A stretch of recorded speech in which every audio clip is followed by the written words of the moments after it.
Hi అండి, అందరికీ నమస్కారం. Welcome to my channel. ఈ రాష్ట్రాలకు భారీ వర్షాలు శని ఆదివారాలు అయితే అత్యంత భారీ వర్షాలు కురిసే అవకాశం ఉందని చెప్పి ఐఎండీ అయితే బిగ్ అలర్ట్ అయితే ఇచ్చిందండి. సో దానికి సంబంధించిన పూర్తి వివరం చెప్పడం కోసం నేను వీడియో చేస్తున్నాను. వీడియోని ఎక్కడ స్కిప్ చేయకుండా పూర్తిగా చూడండి. అప్పుడే నేను చెప్పే సమాచారం మీకు బాగా అర్థమవుతుంది. అలాగే వీడియో నచ్చితే కనుక వీడియోకి లైక్ ఇచ్చి మా ఛానల్ సపోర్ట్ చేయండి ఫ్రెండ్స్. కొత్తగా ఎవరైనా మా ఛానల్ చూస్తున్నట్లయితే కనుక తప్పకుండా సబ్స్క్రైబ్ చేసుకోండి. అప్పుడే నేను పెట్టే మరిన్ని అప్డేట్స్ అనే నోటిఫికేషన్కి అయితే వస్తాయి. అలాగే వీడియోని లైక్ చేయడం వల్ల వీడియో కొంతమందికి రీచ్ అయ్యే ఇన్ఫర్మేషన్ మరికొంతమందికి అయితే రీచ్ అవుతుంది. సో లేట్ చేయకుండా వివరాలు ఏంటో చూద్దాం. ఎండల తీవ్రతతో అల్లాడిపోయిన భారతీయులకు నైరుతి రుతుపవనాల చల్లని కబురు మోసుకొచ్చాయి. దేశవ్యాప్తంగా తన ప్రస్థానాన్ని కొనసాగిస్తూ కోట్లాది మందికి ఉపశమనాన్ని కలిగిస్తున్నాయి. గురువారం కేరళను తాకిన ఈ పవనాలు ప్రస్తుతం దక్షిణాది తీర ప్రాంతాల్లో విస్తరిస్తూ విస్తారంగా వర్షాలు కురుస్తున్నాయి. శనివారం నాటి కర్ణాటక, తమిళనాడు, గోవా ప్రాంతాలకు మరింతగా విస్తరించాయి. ఋతుపవనాల కదలికలు చురుగ్గా ఉండడంతో రాబోయే 2 రోజుల్లో ఇవి మరింత ఉత్తర దిశగా ప్రయాణిస్తున్నాయి. అయితే ఈ వర్షాలు ఉపశమనాన్ని ఇస్తున్నప్పటికీ కొన్ని ప్రాంతాలకు భారీ ముప్పు పొంచి ఉందని భారత వాతావరణ శాఖ హెచ్చరించింది.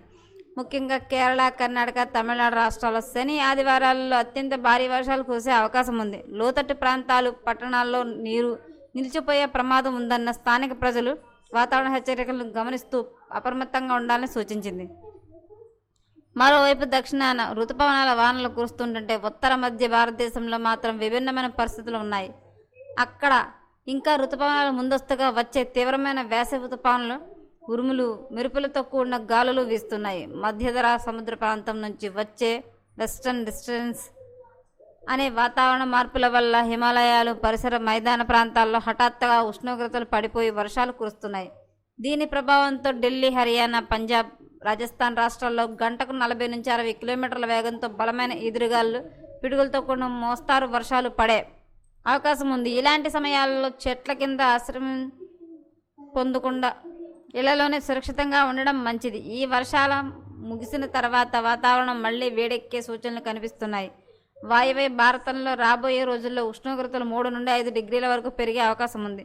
అలాగే బీహార్, తూర్పు ఉత్తరప్రదేశ్ ప్రాంతాల్లో మళ్లీ తీవ్రమైన వడగాల్పులు వీచే ప్రమాదం ఉందని వాతావరణ శాఖ అంచనా వేస్తోంది. పగటి ఉష్ణోగ్రతలు 34 నుంచి 39 డిగ్రీల సెల్సియస్గా నమోదు అవుతూ గాలుల్లో తేమ శాతం పెరగడం వల్ల ఉష్ణోగ్రత ఎక్కువగా ఉండనుంది.